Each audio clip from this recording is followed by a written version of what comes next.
नमस्कार विद्यार्थी मित्रांनो, स्वागत आहे तुमचं आपलं चॅनल एमपीएससी विश्ववरती। तर मित्रांनो, आपण मागच्या लेक्चरमध्ये आपण पॉलिटीचे जेवढे काही आयोगाने विचारलेले प्रश्न आहेत 2024 ला जो कंबाईनचा पेपर झाला त्यामध्ये पॉलिटीचे जवळपास 14 प्रश्न ह्या बुकमधून आलेले होते आणि आता आपण भूगोलचे प्रश्न जे आहेत ते बघणार आहोत।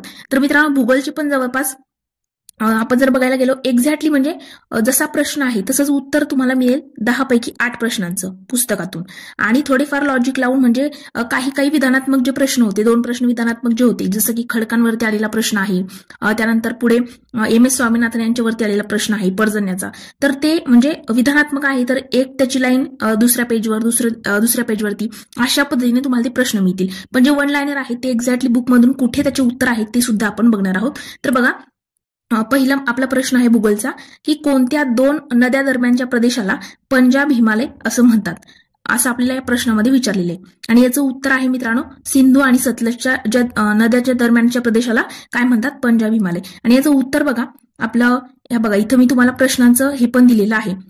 तर या ठिकाणी पेज नंबर किती आहे, 861 पेज नंबरवरती दिलेले बघा की सिंधू आणि सतलज, बघा या ठिकाणी दिले डायरेक्टली उत्तर आपल्याला या ठिकाणी मिळतंय की सिंधू आणि सतलजच्या मध्ये जो आहे त्याला पंजाब हिमालय म्हणतात। सतलज काली कुमाऊ हिमालय, काली आणि तिस्ता नेपाळ हिमालय या गोष्टी इथं दिलेल्या आहेत आणि याच्याच वरती आपल्याला प्रश्न जो आहे तो आयोगाने विचारला होता। म्हणजे एक प्रश्न आपल्याला या ठिकाणी सापडला।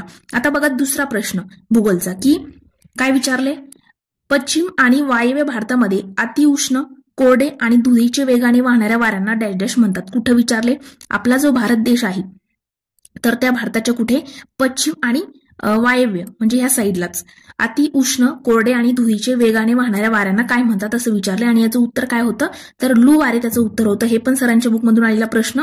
तर आपण इथं बघतोय 808 पेज नंबरला बघा, इथं आपल्याला काही स्थानिक वारे दिलेले आहेत। तर याच्यामध्ये एकच नंबरला त्या ठिकाणी दिलेलं आहे की आंधी किंवा लू वारे।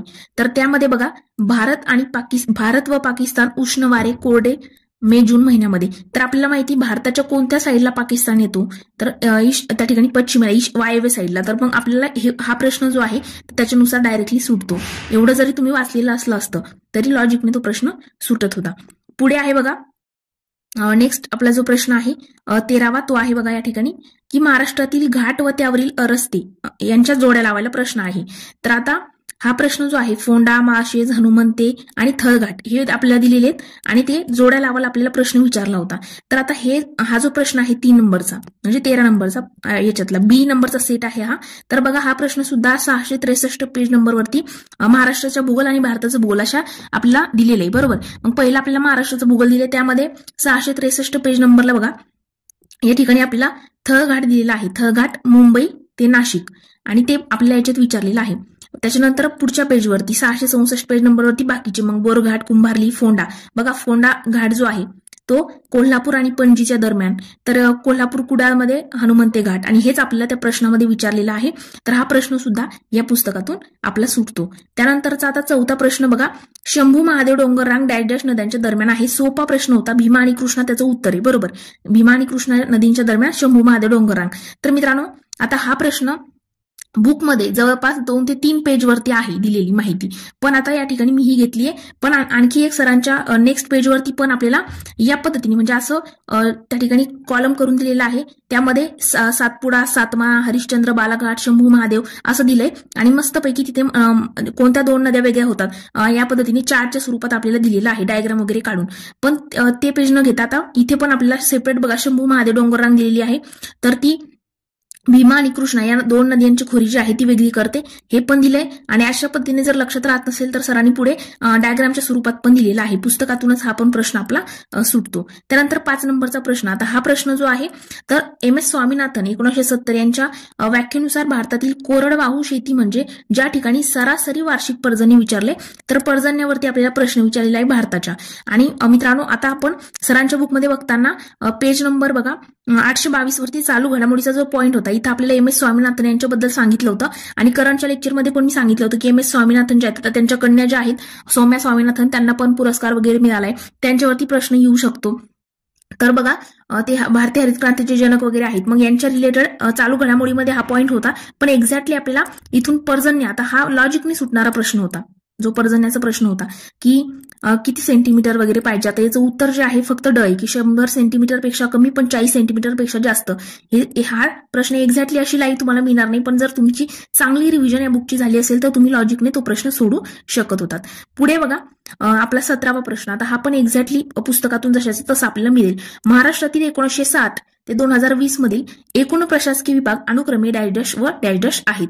तर आता आपल्याला माहिती पहिले 4 प्रशासकीय विभाग होते आणि नंतर 2 आले, तर मग 4 आणि 6 त्याचं उत्तर आहे. आता हे पण कुठं मिळतं बघा, पेज नंबर आपल्याला याच्या त्या ठिकाणी 650 650 पेज नंबरवरती आपल्याला हे दिसतंय बघा. या ठिकाणी दिलंय भारताची आर्थिक पाहणी 2023-24. हे आपण बघितलं होतं. जर तुम्ही आपल्या चॅनलवरती कंबाईन पीवायक्यू अनालिसिसची जी सिरीज घेतली होती मी 150 लेक्चरची, त्यामध्ये हे बुक ज्यांच्याकडे नाही त्यांच्याकरिता ती सिरीज होती. तर मित्रांनो बघा, महसूल विभाग त्यामध्ये पहिले 4 आणि नंतर आज 6 आहेत. तर याच्यावरती 4 आणि 6 याच्याच वरती तो प्रश्न आपल्याला विचारला गेलेला आहे. मग आपले 6 प्रश्न एक्झॅक्ट याच्यातून आपल्याला दिसतात. आता पुढचा हा प्रश्न सुद्धा याच्यातूनच आपल्याला दिसेल बघा. मृदा प्रकार आणि प्रदेश. आता हा 638 नंबरच्या याच्यावरती सरांच्या बुकमध्ये हा प्रश्न सुद्धा सुटतो. असं नाहीये की फक्त एका पेजवरती. आपल्याला महाराष्ट्राची मृदा जे आहे, महाराष्ट्राचे भूगोल आणि भारताचे भूगोल दोन्हीमध्ये आपण मृदा टॉपिकचा जेव्हा अभ्यास करतो त्यावेळेला ह्या गोष्टी आपल्याला दिलेल्या आहेत. तर मग सरांनी एका पेजवरती सेपरेट सगळ्या मृदा ज्या आहेत त्या आणि त्या कोणत्या प्रदेशात आढळतात हे पण दिले. पण आपण घेतले पेज नंबर 6 त्या ठिकाणी 738 मध्ये बघा, कापसाची काळी मृदा. तर इथं दिले कोकण आणि पूर्व विदर्भ वगळून, म्हणजे कोकण विभाग जो आहे. आता जसं की आपला हा महाराष्ट्र आहे, तर महाराष्ट्राचा कोणता भाग, तर कोकण वगळायचा आहे. त्यानंतर पुढे इकडे पूर्व विदर्भ वगळायचा आहे, म्हणजे महाराष्ट्र पठारमध्ये येतं बरोबर. मग त्या भागामध्ये कोणती, कापसाची काळी मृदा आढळते. आता प्रश्न जो आहे तो जोड्या लावायला आपल्याला होता, म्हणजे 1-2 जरी माहित असले असते तरी लॉजिकने प्रश्न सुटण्यासारखा होता. मग यामध्ये कापसाची काळी मृदा महाराष्ट्र पठारी प्रदेशात येते बरोबर. म्हणजे अचं उत्तर कोकण प्रदेश आणि पूर्व विदर्भ येणार नाही, म्हणजे अचं 1 आणि 2 येणार नाही. असे असणारे पर्याय अगोदर तुम्ही एलिमिनेट करायला शिका. मग आपल्याला हे तिथून आपल्याला कळलं की पूर्व विदर्भ कोकण सोडून बाकीच्या ज्या प्रदेशामध्ये काळी त्या ठिकाणी कापसाची मृदा आहे. तर मग हे 2 पर्याय एलिमिनेट होतात. नंतर आपल्याला माहिती आहे जांभी मृदा जी आहे, तर बचं उत्तर काय असेल, त्या ठिकाणी कोकण प्रदेशामध्ये जांभी मृदा आढळते. तर अशा पद्धतीने लॉजिकने प्रश्न सुटत होता. हा पण 1-2 जरी माहित असले असते तरी प्रश्न सुटत होता आणि हे पण सरांच्या बुकमध्ये एक्झॅक्टली आपल्याला दिलेलं आहे. आता पुढचा 19वा प्रश्न बघा. यामध्ये आपल्याला विचारले की खालील विधानांचे निरीक्षण करून योग्य पर्याय निवडा. आता मित्रांनो, जे 1 लाईनर प्रश्न असतात ते एक्झॅक्टली आपण या बुकमधून कुठून आलेले आहेत सगळ्या गोष्टी आपण बघितल्या. पण काही जे विधानात्मक प्रश्न विचारलेले आहेत त्यामध्ये एक्झॅक्टली असे आपल्याला विधानं दिसतील का, तर नाही. काही या पेजवरून काही त्या पेजवरून, म्हणजे असं उचललेले असतात विधाने एकत्र करून आपल्याला प्रश्न विचारलेला असतो. म्हणून असं तुम्ही सापडायचं नाही की हे 2 विधाने एक्झॅक्ट त्या पुस्तकात कुठे सापडतील असे मिळणार नाही. जसं की इथं दिले अग्निजन्य खडकात लोह, सोने आणि तांबे आढळतात आणि स्तरित खडकामध्ये चून खडक आणि जिप्सम यासारखी खनिजे आढळतात. आता हे जो आहे तुम्हाला, तर स्तरित खडक आणि अग्निजन्य खडक बघा, पेज नंबर या ठिकाणी आहे, 1 सेकंद, पेज नंबर इथं दिसत नाहीये पण ठीक आहे. महाराष्ट्राच्या भूगोलमध्येच आपण लोह खनिज जो आहे तो बघताना इथं लक्षात घ्या. इथं आपल्याला दिलंय की लोह खनिजाचे साठे हे कशात आढळतात रे, स्तरित खडकामध्ये आढळतात. आणि मित्रांनो आणखीच म्हणजे महाराष्ट्राच्या खनिज संपत्तीमध्ये आणि भारताच्या खनिज संपत्ती टॉपिक जर तुम्ही चांगलं रिव्हिजन केलं असतं बुकमधून 2-2, 3-3 पेजेस आहेत त्यामधूनच हा प्रश्न जो आहे विधानात्मक प्रश्न सुटत होता. असे थोडेफार क्लू आपल्याला मिळाले ना तरी पण आपला तो प्रश्न त्या ठिकाणी टॅकल होतो. आता 20वा प्रश्न आहे, 1 सेकंद, आणि आजच्या लेक्चरचा आपला शेवटचा. तर 8 मित्रांनो एक्झॅक्ट याच्यातून विचारले आणि जे बाकीचे 2 आहेत ना ते पण याच्यातूनच आहे. फक्त तुम्हाला चांगली त्याची रिव्हिजन तुमची पाहिजे, मग तुम्ही लॉजिकने ते सोडू शकता. जसं की तो पर्जन्यमानावरचा प्रश्न आहे. आता हा प्रश्न बघा, खालीलपैकी कोणतं विधान, हा पण विधानात्मक प्रश्न आहे की महाराष्ट्रात भीमा नदीचं स्वतंत्र खोरं आहे, पैनगंगा नदी अजिंठा रांगेमध्ये उगम पावते, मांजरा नदी ही कृष्णेची उपनदी आहे, सिंदफणा नदी ही गोदावरीची उत्तरेकडील उपनदी आहे. तर आता हे जे आहे मित्रांनो, तर आता याच्यामध्ये बघा आपल्याला काय दिले, प्रश्नामध्ये विधान काय दिलं होतं अगोदर आपण ते समजून घेऊ. ओके, मग नंतर बाकीचं बघू.